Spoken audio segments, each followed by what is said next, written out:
Good morning students. कल हम dimensional analysis पढ़ रहे थे और मैंने आपको कुछ क्वांटिटीज़ की डायमेंशंस बताई थी। आज मैं एक दो क्वांटिटीज़ की डायमेंशंस आपको और बताता हूँ, ठीक है। एक है हमारे पास फ्रीक्वेंसी। फ्रीक्वेंसी फ्रीक्वेंसी के जो डायमेंशंस हैं, फ्रीक्वेंसी क्या आती है? Number of cycles per unit time. किसी भी चीज़ के number of cycles per unit time, तो दैट इज़ कॉल्ड फ्रीक्वेंसी। तो इसके जो डायमेंशंस हैं वो है t-1, सिंपली ये t-1, ठीक है। इसके बाद है हमारे पास कुछ ऐसी क्वांटिटीज़, मैं एक दो आपको बताता हूँ जो आपने सुनी नहीं है, बट फिर भी मैं आपको बता देता हूँ, जस्ट आपके स्कूल एग्ज़ाम के लिए, अगर वहाँ पे टेस्ट हो कोई तो इसलिए। अदरवाइज़ उनको याद करने का, उनको रटने का कोई फ़ायदा नहीं है, कोई मतलब नहीं बनता, क्योंकि आपने जब पता ही नहीं, आपको सुना ही नहीं है ना आपने वो क्वांटिटीज़ के बारे में, तो उनको रट के क्या करोगे आप, ठीक है। तो एक दो मैं बता देता हूँ। एक होती है हमारे पास टॉर्क। टॉर्क होती है हमारे पास R cross F, R vector cross F vector, ठीक है।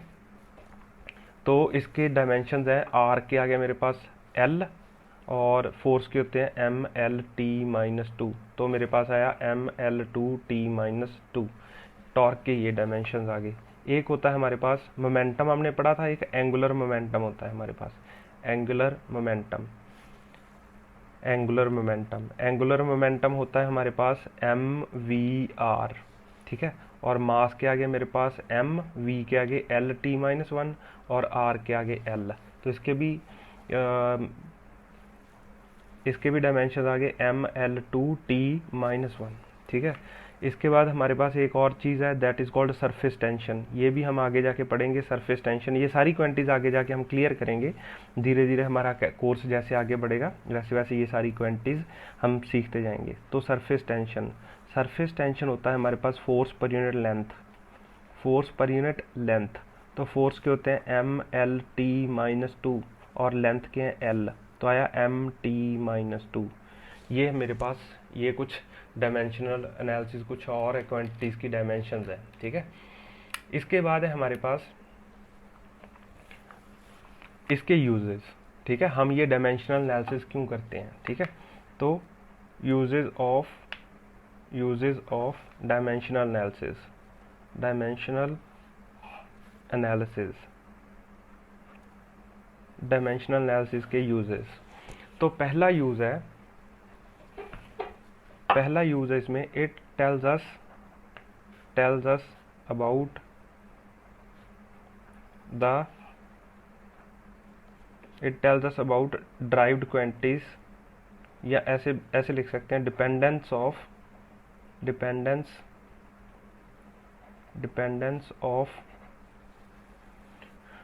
Derived quantity on fundamental quantity.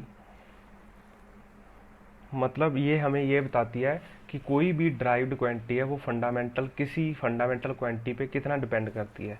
जैसे मान लीजिए मैं फोर्स की बात करता हूँ, तो फोर्स है मेरे पास ml(t-2), मतलब मुझे ये पता चल गया कि जो फोर्स है ना, वो एक तो मास पे डिपेंड करती है, एक लेंथ पे, एक टाइम पे।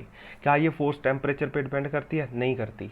क्या ये फोर्स करंट पे डिपेंड करती है? नहीं करती। तो ये ml(t-2) इस चीज़ पे डिपेंड करती है, मतलब ये मास पे डिपेंड करती है, ये लेंथ पे डिपेंड करती है, और ये टाइम पे डिपेंड करती है। पहली बात तो हमें ये डिपेंडेंस पता चला। दूसरी बात हमें ये पता चलता है कि इनकी डिपेंडेंस कितनी है, ठीक है। ये जो फोर्स है ये किसी फंडामेंटल क्वांटिटी के ऊपर कितना डिपेंड करती है। जैसे एग्जांपल देखिए, अगर मैं मास को दुगना कर देता हूँ, ठीक है, अगर मैं मास को 2m कर देता हूँ, तो फोर्स कितने टाइम्स हो जाएगी? फोर्स हो जाएगी 2 टाइम्स, ठीक है। और या मैं ऐसे करता हूँ, अगर मैं लेंथ को 2 टाइम्स कर देता हूँ तो फोर्स 2 टाइम्स हो जाएगी। और अगर मैं टाइम को t/2 कर देता हूँ, अगर मैं टाइम को आधा कर देता हूँ, तो देखिए फोर्स 4 गुना बढ़ जाएगी, ठीक है। Then force becomes, F becomes 4 times, 4F हो जाएगी। तो इसका मतलब जो सबसे ज़्यादा चीज़ इफेक्ट कर रही है इस फोर्स को, वो करती है टाइम, ठीक है। तो ऐसे भी मैं लिख सकता हूँ ना ml(t-2), अगर मैं t को t/2 करूँगा तो क्योंकि उसका स्क्वायर हो रहा है तो फोर्स 4 गुना बढ़ जाएगी। तो मतलब ये जो डायमेंशनल एनालिसिस है, एक तो मुझे इससे ये पता चला कि जो फोर्स है वो मेरी मास, लेंथ और टाइम पे डिपेंड करती है। दूसरी बात मुझे ये पता चलती है कि वो किस फंडामेंटल क्वांटिटी पे कितना डिपेंड करती है। वो मास पे लीनियर डिपेंड है, लेंथ पे है, बट टाइम पे वो लीनियर डिपेंडेंस नहीं है उसकी। अगर मैं टाइम को आधा करता हूँ तो फोर्स 4 गुना बढ़ जाती है। ठीक है, तो पहली बात तो ये आपको पता चलता है कि कोई ड्राइव्ड क्वांटिटी है वो फंडामेंटल पे कितना डिपेंड करती है। दूसरी चीज़, डायमेंशनल एनालिसिस है जो मेरा, it is used to convert one system of unit into another, one system of units into another। वो एक सिस्टम ऑफ यूनिट्स को दूसरे में कन्वर्ट करने में हेल्प करता है। जैसे देखिए मेरे पास है स्पीड है मेरे पास, मान लीजिए 5 किलोमीटर पर आवर, और मुझे ये मीटर पर सेकंड में चाहिए, मीटर पर सेकंड में। ठीक है, तो ये करने के लिए हम डायमेंशनल एनालिसिस का सहारा लेंगे। वो कैसे है देखिए। पहले मैं आपको एक चीज़ बताता हूँ, कोई भी क्वांटिटी है मेरे पास, क्वांटिटी को मैं ऐसे लिखता हूँ, क्वांटिटी को हम ऐसे लिखते हैं N U. N is numeric value that is 5, 10, 15, 20, ये चीज़ एन है। और यू इज़ यूनिट, जैसे इसके साथ किलोमीटर पर आवर लगा है। ठीक है, ऐसे ही मीटर लगाऊंगा तो यहाँ पे नंबर कुछ और हो जाएगा। तो मतलब एज यूनिट्स, अगर मेरे को क्वांटिटी सेम रखनी है, as units decreases number increases. जैसे मान लीजिए 1 आवर, तो नंबर 1 है और यूनिट आर है, इससे छोटी यूनिट मैं कर दूंगा, इसको इक्वल लिखता हूँ, तो 60 मिनट। देखिए ये नंबर मैंने यूनिट छोटी कर दी, यूनिट को मैंने छोटा कर दिया तो नंबर बढ़ गया, ये नंबर बड़ा हो गया, 60 हो गया, इज इक्वल टू 3600 सेकेंड। तो मैंने यूनिट को और छोटा कर दिया और ये नंबर और बड़ा हो गया। तो कहने का मतलब है कि जैसे जैसे मेरी ये यूनिट छोटी होती रहती है वैसे वैसे ये सामने लगा हुआ नंबर बढ़ता रहता है। ठीक है, तो ये चीज़ मेरे को पता है that n1 u1 should be equal to n2 u2। मतलब एक नंबर इनटू उसकी यूनिट, ये वाली चीज़ और ये वाली चीज़ बराबर होनी चाहिए। ठीक है, ऐसे ही मैं इसमें लिखता हूँ। सबसे पहले इसके स्पीड के डायमेंशंस लिखते हैं। स्पीड के डायमेंशंस होते हैं lt-1। ठीक है, तो मेरे पास है n1 u1 is equal to n2 u2, ये लिखूंगा। n1 की जगह तो मैंने 5 लिख दिया, और u1 यूनिट की जगह मैं ये लिख दूंगा, इसको हम स्क्वायर ब्रैकेट में लिखते हैं l एंड t -1, या इसको ऐसे लिख लेते हैं -1 ऊपर लिख लेते हैं, इंटू n2 और यूनिट इसका l, डायमेंशंस लिख रहे हैं t-1। तो मैं, क्योंकि ये स्पीड है दोनों, तो डायमेंशंस तो इनके सेम ही होंगे। पहले मैं इसको, मेरे को मीटर में चाहिए ना, तो 5, यहाँ पे लेंथ किस में गिवन है, लेंथ गिवन है मेरे पास किलोमीटर में, तो किलोमीटर, और यहाँ पे टाइम को मेरे पास सेकंड में है, इसकी पावर है -1। n2, यहाँ पे लेंथ किस में है, मीटर में, और जो टाइम है वो सेकंड में है, तो सेकंड रेज टू पावर -1, ऐसे करके। देखिए अगर मैं इन दोनों को मैं नीचे ले आता हूँ तो सेकंड ने सेकंड को मार लिया, तो मेरे पास n2 रह जाएगा 5। जो लेंथ है उसके नीचे लेंथ लिखूंगा, सेकंड के टाइम के नीचे टाइम लिखूंगा, तो मेरे पास आ गया किलोमीटर बाय मीटर, तो मेरे पास आ गया n2। तो मैं किलोमीटर को मीटर में कन्वर्ट करता हूँ, तो मेरे पास आएगा 5 इंटू, किलोमीटर को मीटर में करूँगा तो 1000 meter upon meter is equal to n2। तो ये मीटर ने मीटर को मार लिया, तो n2 आ गया मेरे पास 5000। तो इसका मतलब है कि अगर मेरे को 5 किलोमीटर पर आर है, जो, सॉरी ये गलत लिख दिया, यहाँ पे आर था ना, ये भी चेंज करना पड़ेगा। एक मिनट मैं दोबारा करता हूँ, ये यहाँ पे आर था, मीटर, इसको कन्वर्ट करना पड़ेगा, यहाँ पे 1 आर था, तो इस सेकंड को मैं नीचे ले आता हूँ, यहाँ पे चलो मैं कन्वर्ट कर ही लेता हूँ। ये 1 आर और डिवाइडेड बाय सेकंड, दोनों की पावर है -1, तो इसको कन्वर्ट करना पड़ेगा। तो 5 किलोमीटर को मीटर में करूँगा तो 1000 मीटर डिवाइडेड बाय मीटर, और आर को मैं करता हूँ सेकंड में, तो ये 3600 सेकंड होते हैं डिवाइडेड बाय सेकंड, और इसकी पावर है -1, और यहाँ पे मेरे पास n2 आ जाएगा, ये n2 आ गया। तो मीटर ने मीटर को मार लिया, ठीक है, और ये सेकंड ने सेकंड को मार लिया, तो मेरे पास आया 5000 divided by 3600 raise to power -1 है, तो 3600 नीचे आ गया, तो मेरे पास n2 आ गया, तो ये आ गया। इसको सॉल्व करोगे तो यहाँ पे 25 और यहाँ पे 18 आ गया, सही है ना, 25 और 18, तो n2 आ गया मेरे पास 25/18। तो ऐसे हम एक सिस्टम ऑफ यूनिट को दूसरे में कन्वर्ट कर लेते हैं, ठीक है। आगे देखते हैं और एग्जाम्पल करते हैं, आपको और क्लियर होगा। देखिए, जैसे मेरे पास है SI यूनिट को मैं CGS में कन्वर्ट करता हूँ, ठीक है। SI यूनिट को हमें किस में कन्वर्ट करना है, CGS में, CGS सिस्टम में। तो SI में मान लीजिए मेरे पास फोर्स के यूनिट है, जो force is equal to 5 newton, मेरे पास 5 न्यूटन फोर्स है। We have to convert it into CGS system. जो CGS सिस्टम है उसमें फोर्स के यूनिट होते हैं डाइन, DYNE डाइन, तो आपको 5 न्यूटन को डाइन में कन्वर्ट करना है। तो सिस्टम वही है, N1 U1 is equal to N2 U2, ऐसे कन्वर्ट करेंगे। तो N1 नंबर कितना है इसके सामने 5, और फोर्स के जो डायमेंशंस हैं वो क्या है, MLT-2, ये है।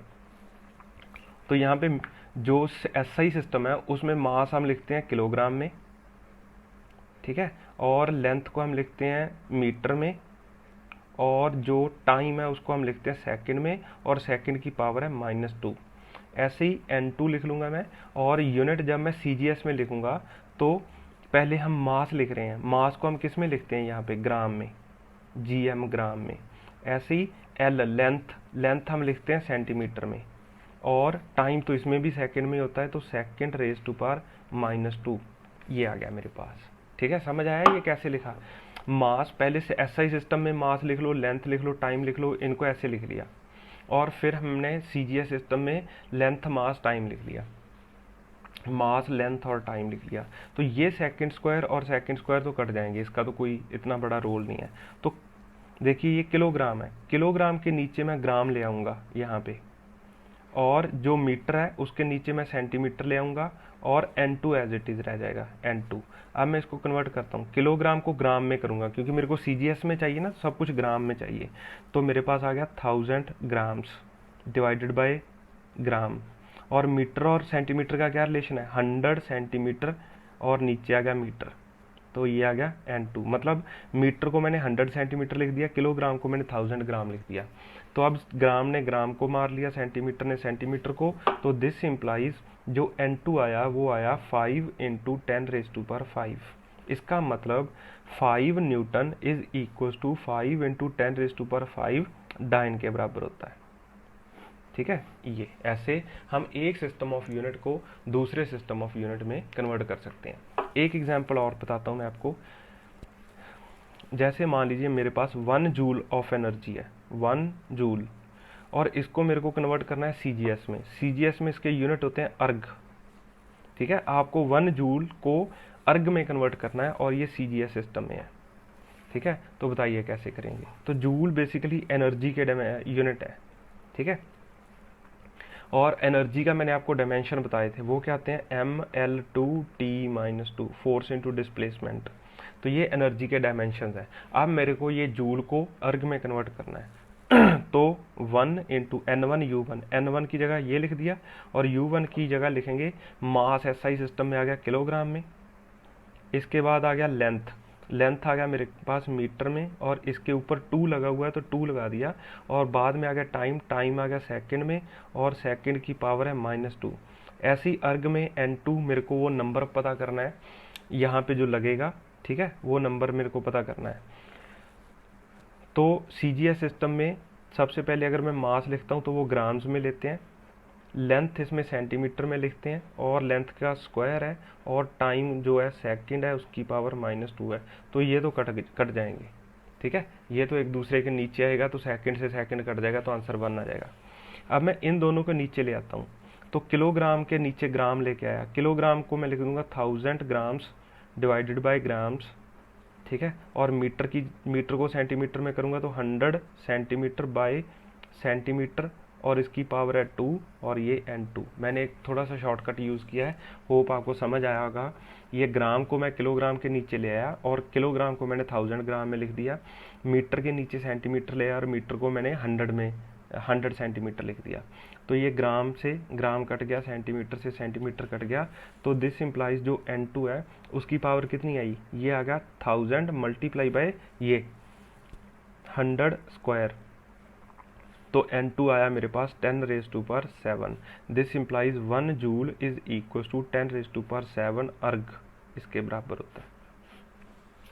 ठीक है, तो ऐसे हम एक सिस्टम ऑफ यूनिट्स को दूसरे सिस्टम ऑफ यूनिट में कन्वर्ट कर सकते हैं, और आपकी असाइनमेंट में जो क्वेश्चन होंगे वो ऐसे ही होंगे, एक सिस्टम ऑफ यूनिट को दूसरे में कन्वर्ट करना आपको आना चाहिए और यही पूछा जाएगा आपसे। ठीक है, अच्छा आगे चलते हैं।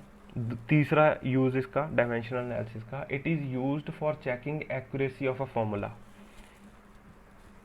Used for checking accuracy of a formula,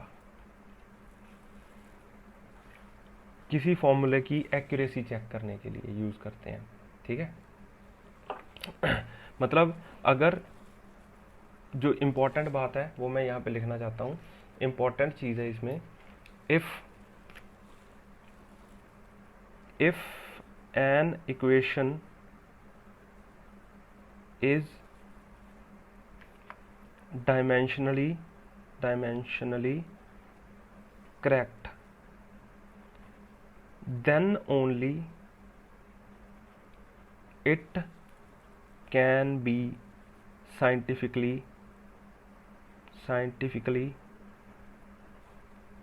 correct। अगर एक इक्वेशन डायमेंशनली करेक्ट है तभी वो इक्वेशन साइंटिफिकली करेक्ट होगी, अगर वो डायमेंशनली ही गलत है तो वो साइंटिफिकली कभी भी करेक्ट नहीं हो सकती। ये बहुत इंपॉर्टेंट स्टेटमेंट है किसी भी इक्वेशन के लिए। तो अगर मैं कोई भी इक्वेशन लिखता हूँ तो उसकी डायमेंशनली वो सही होनी चाहिए, उसके बाद वो साइंटिफिकली सही है या नहीं वो बाद की बात है। तो ये मेरे कहने का मतलब क्या है वो समझिए। आपने अपनी लोअर क्लासेस में ये पढ़ा होगा formula that v² - u² is equal to 2as। ये इक्वेशन साइंटिफिकली आपको पता है सही है, बट ये साइंटिफिकली इसलिए सही है क्योंकि ये डायमेंशनली भी सही है। तो पहले हम इसका डायमेंशनल एनालिसिस करते हैं, फिर देखते हैं कि वो सही है साइंटिफिकली कि नहीं। तो जो v है इसके डायमेंशंस क्या आते हैं, LT-1 और उसका स्क्वायर है मेरे पास माइनस u, ये फाइनल वेलोसिटी होती है, ये इनिशियल वेलोसिटी है, तो इनिशियल वेलोसिटी भी है LT-1 और इसका स्क्वायर है। तो मैं लेफ्ट हैंड साइड की बात करता हूँ पहले। तो मेरे पास आ गया जो इसके डायमेंशंस आ गए, इसको मैंने सॉल्व किया तो L² - T-2 minus L2 into T-2। ठीक है, देखिए इसको ऐसे नहीं कि ये इसमें से ये निकल गया और ज़ीरो हो गया, ऐसे डायमेंशंस में ऐसे नहीं लिखते हम, डायमेंशंस को जस्ट डायमेंशंस ही लिखते हैं ऐसे, और इनका आपस में ऐसे सब्ट्रैक्शन नहीं होता डायमेंशंस का। ठीक है, तो अब मैं राइट हैंड साइड की बात करता हूँ। अगर मेरे पास ये इक्वेशन डायमेंशनली करेक्ट का मतलब है कि लेफ्ट हैंड साइड और राइट हैंड साइड के डायमेंशंस बराबर होने चाहिए, तभी वो इक्वेशन डायमेंशनली करेक्ट है। अगर कोई इक्वेशन डायमेंशनली ही गलत होगी तो वो साइंटिफिकली कभी भी सही नहीं हो सकती। कोई इक्वेशन साइंटिफिकली सही हो या ना हो, बट वो डायमेंशनली गलत है तो वो इक्वेशन गलत है, दैट्स ऑल। तो मैं इसके राइट हैंड साइड की एनालिसिस करता हूँ। 2as, 2 तो मतलब मेरे पास एक नंबर है, इसके कोई डायमेंशंस नहीं है। एक्सरेशन, ये एक्सरेशन है, एक्सरेशन के डायमेंशंस होते हैं LT-2 और s है मेरे पास लेंथ। तो देखिए इसके भी डायमेंशंस आ गए L2T-2। ठीक है, तो ये देखिए लेफ्ट हैंड साइड के डायमेंशंस भी ये थे और राइट हैंड साइड के डायमेंशन भी ये है। इसका मतलब dimensions of left hand side is equal to dimensions of right hand side, and this equation can be scientifically correct. मुझे नहीं पता वो साइंटिफिकली करेक्ट है कि नहीं, बट वो डायमेंशनली करेक्ट है तो वो साइंटिफिकली सही हो सकती है। अगर वो डायमेंशनली ही गलत हो जाती तो साइंटिफिकली कभी भी सही नहीं हो सकती। ठीक है, तो बट ये तो हमें पता है कि ये एक प्रूवन फॉर्मूला है, तो ये बिल्कुल सही है। तो एक बात तो हमने ये कि हम डायमेंशनल एनालिसिस से किसी इक्वेशन की एक्यूरेसी चेक कर सकते हैं कि वो इक्वेशन सही है कि गलत है। ठीक है, और ये एक्यूरेसी ऑफ अ फॉर्मूला, ये मेरे पास एक तरह का फॉर्मूला है, उसकी एक्यूरेसी हमने चेक कर ली। ठीक है, दूसरी बात, अगर मेरे को इक्वेशन लिखनी है कोई, जैसे यहाँ पे था V square minus U square, ये मैं एक और दो, मतलब एक टर्म से दूसरी टर्म सब्ट्रैक्ट कर रहा हूँ, और इक्वेशन में एक टर्म से दूसरी टर्म तभी सब्ट्रैक्ट होती है जब इन दोनों के डायमेंशंस बराबर हों। तो देखिए इसके डायमेंशन और इसके डायमेंशन बराबर हैं, तो मैं इनको सब्ट्रैक्ट कर सकता हूँ। ठीक है, आगे चलते हैं, इसी की ऐसी एक और एग्जांपल देखते हैं, आपको ज़्यादा क्लियर होगा।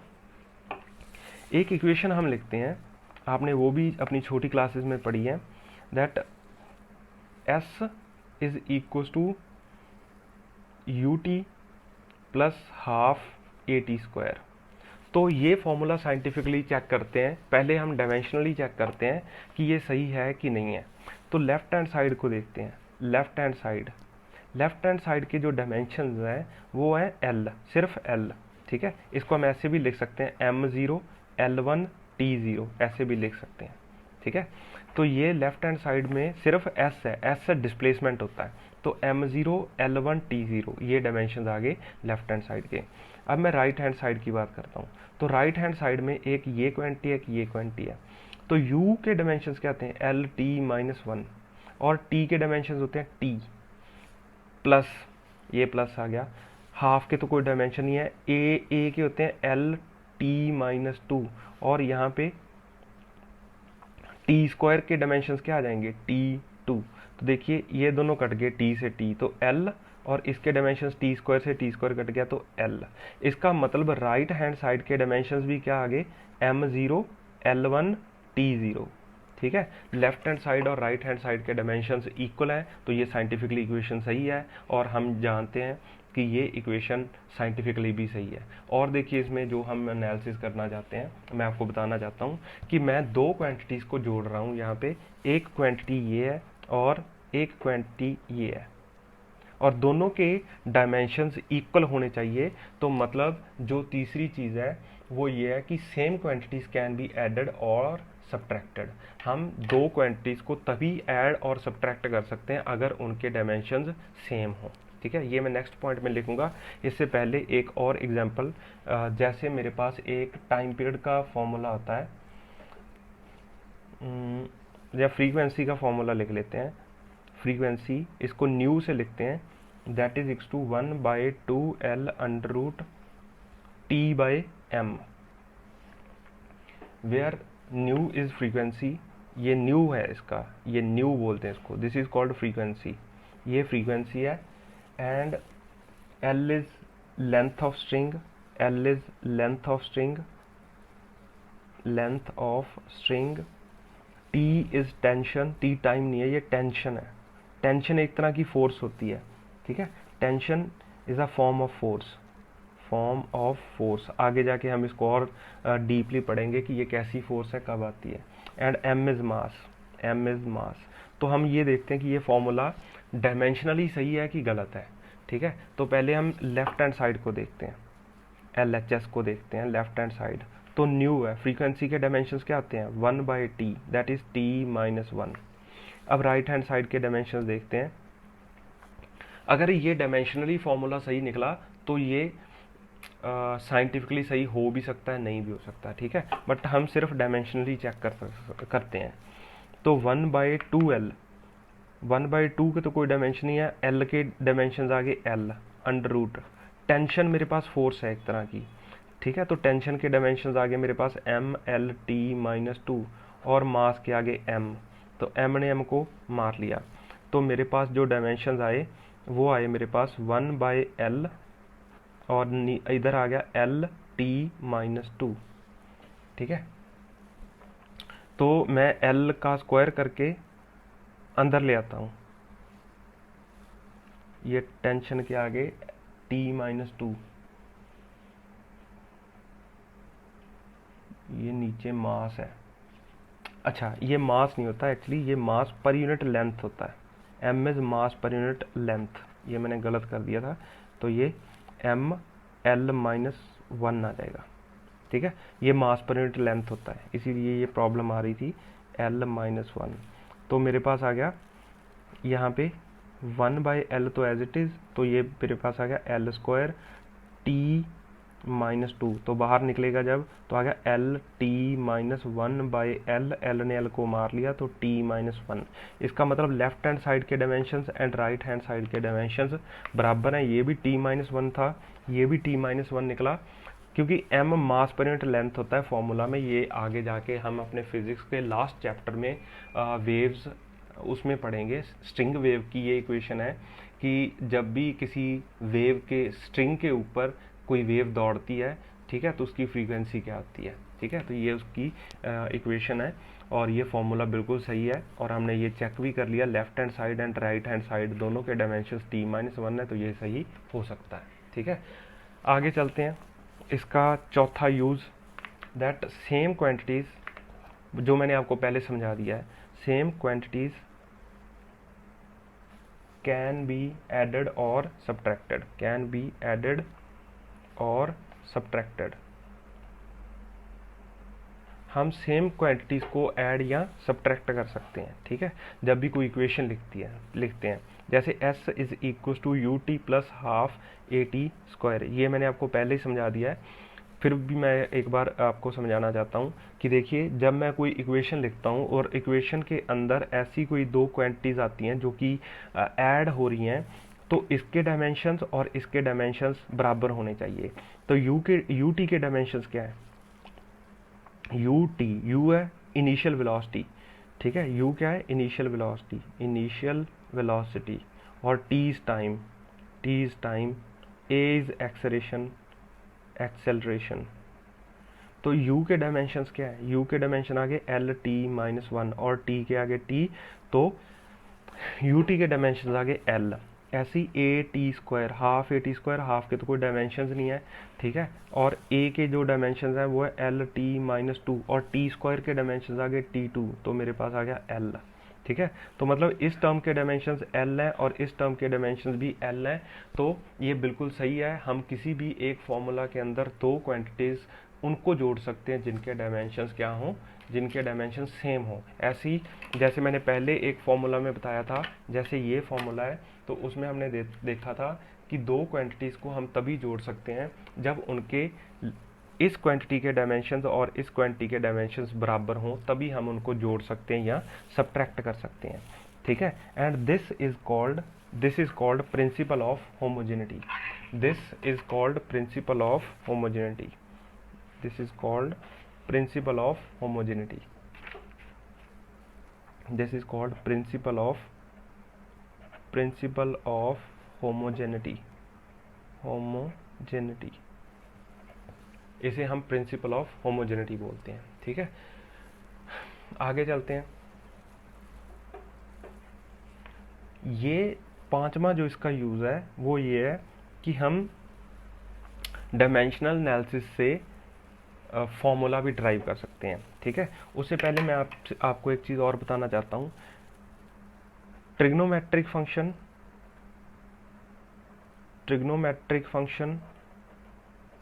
Algebraic function, sorry exponential function, logarithmic function have no dimensions, इसके कोई डायमेंशंस नहीं होते। ये जो मैं ब्लैक कलर में ये लिख रहा हूँ ना, इसको आप ऐसे बोल्ड करके लिखना है, स्टार मार्क करके, ये इंपॉर्टेंट चीज़ है, ठीक है। ट्रिग्नोमेट्रिक फंक्शन के, एक्सपोनेंशियल फंक्शन के, लॉगरिथमिक फंक्शन के कोई डायमेंशंस नहीं होते। अगर मैं बोलूँ साइन थीटा, तो ये डायमेंशनलेस क्वांटिटी होनी चाहिए, डायमेंशनलेस क्वांटिटी, ठीक है। अच्छा, आगे चलते हैं हम। Fifth, dimensional analysis is used to drive formulas,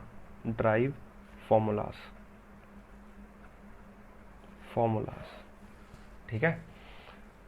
तो एग्जाम्पल से ही आपको समझ आएगा, मैं क्वेश्चन लिखता हूँ एक छोटा सा एग्जाम्पल है, that time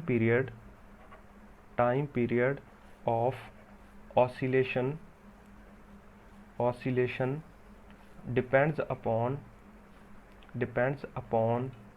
mass of a pendulum, length of a string, and acceleration due to gravity,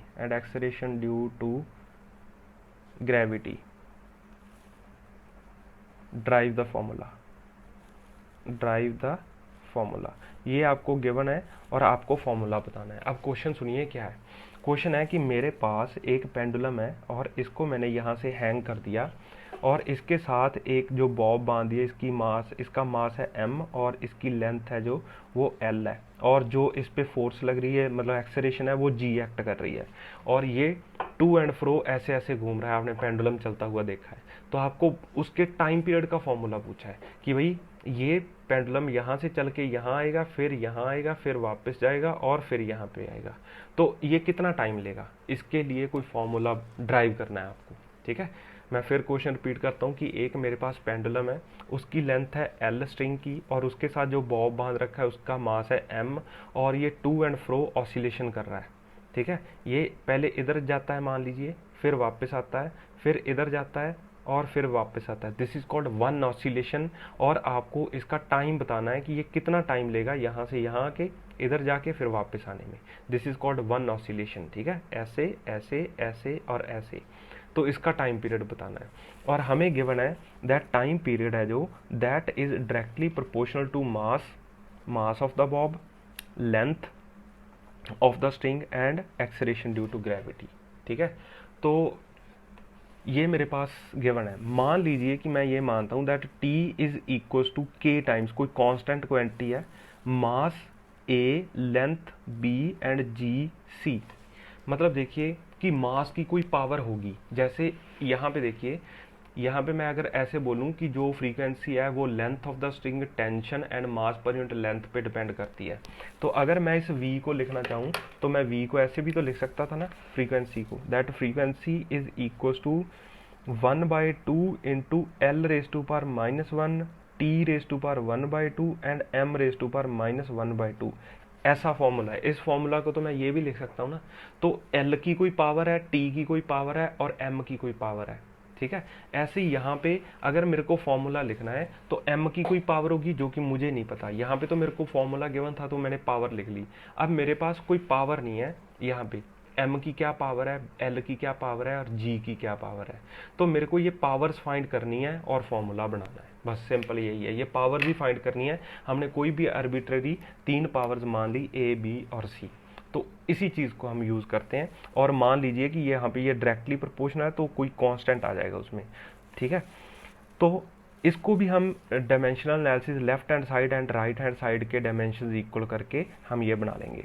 तो पहले मैं लेफ्ट हैंड साइड के डायमेंशंस करता हूँ, क्योंकि ये टाइम पीरियड है तो टाइम पीरियड के डायमेंशंस आ जाएंगे m0, l0, t1, क्योंकि ये टाइम है सिर्फ इसमें। अब राइट हैंड साइड के डायमेंशंस लिखते हैं।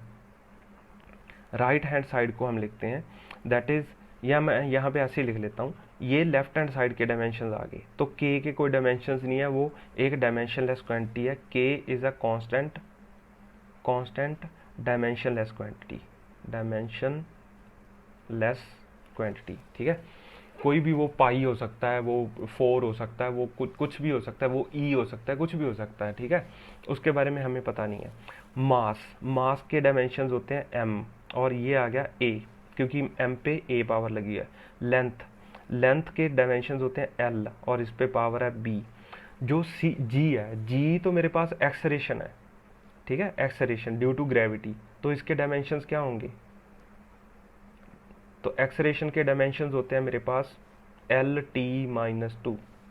एक्सेलरेशन के डायमेंशंस होते हैं LT-2, तो ये मेरे पास आ जाएगा LT-2 raise to power c। अब इसके बाद हम क्या करेंगे, L वाली टर्म्स एक जगह कर लेंगे, M वाली एक जगह, तो M की तो पावर a आ गई और L की एक पावर b है और एक पावर c है। ठीक है, तो मैं इसको एक बार खोल के लिख लेता हूँ, LC t raise to power -2c। देखिए ये ब्रैकेट है और ऊपर इसके एक पावर लगी हुई है, तो हम पावर को मल्टीप्लाई कर देते हैं ना, तो मैं लिखूंगा KMALB+C एंड T⁻⁻²C, और इधर जो राइट हैंड साइड में था वो था M0L0T1। अब मैं इनको MLT की, क्योंकि ये फॉर्मूला अगर सही है तो दोनों तरफ हमने पढ़ा है कि दोनों तरफ की डायमेंशंस इक्वल होनी चाहिए। तो अगर मैं इस फॉर्मूला को देखूं, m की क्या पावर है 0 और m की क्या पावर है a, इसका मतलब a इज इक्वल टू 0 होना चाहिए। दूसरी बात, l की पावर कितनी है 0 और l की पावर कितनी है b+c, इसका मतलब this implies b is equal to -c। तीसरी बात, t की पावर कितनी है 1 और यहाँ पे t की पावर कितनी है -2c, this implies c is equal to -1/2।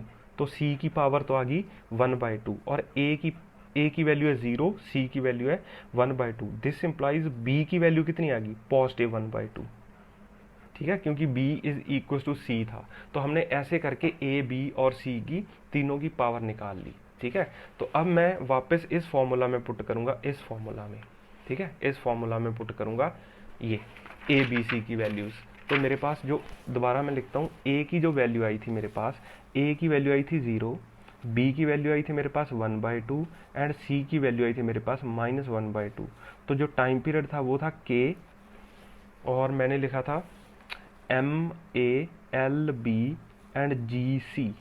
तो from left hand side and right hand side की जो पावर्स थी मैंने इक्वेट करने के बाद मेरे पास आ गया KM, मास की पावर है 0, तो मतलब टाइम पीरियड मास से इंडिपेंडेंट है। ठीक है, और L की पावर है 1/2 और जो G है उसकी पावर है -1/2। तो मतलब T is equal to K times √L/G, ये मेरे पास फॉर्मूला आ गया। तो ऐसे हम फॉर्मूला ड्राइव कर लेते हैं। ठीक है, समझ आया, time period is equal to KL/G। ठीक है, मैं आगे आपको कल यहीं से स्टार्ट करके इसको और कुछ एग्जांपल्स के साथ और इसकी जो लिमिटेशंस है मैं आपको कल बताऊंगा। आप यहाँ तक नोट्स बनाइए, मैं असाइनमेंट सेंड करता हूँ, आप उस असाइनमेंट को भी करने की कोशिश कीजिए। ठीक है, थैंक यू।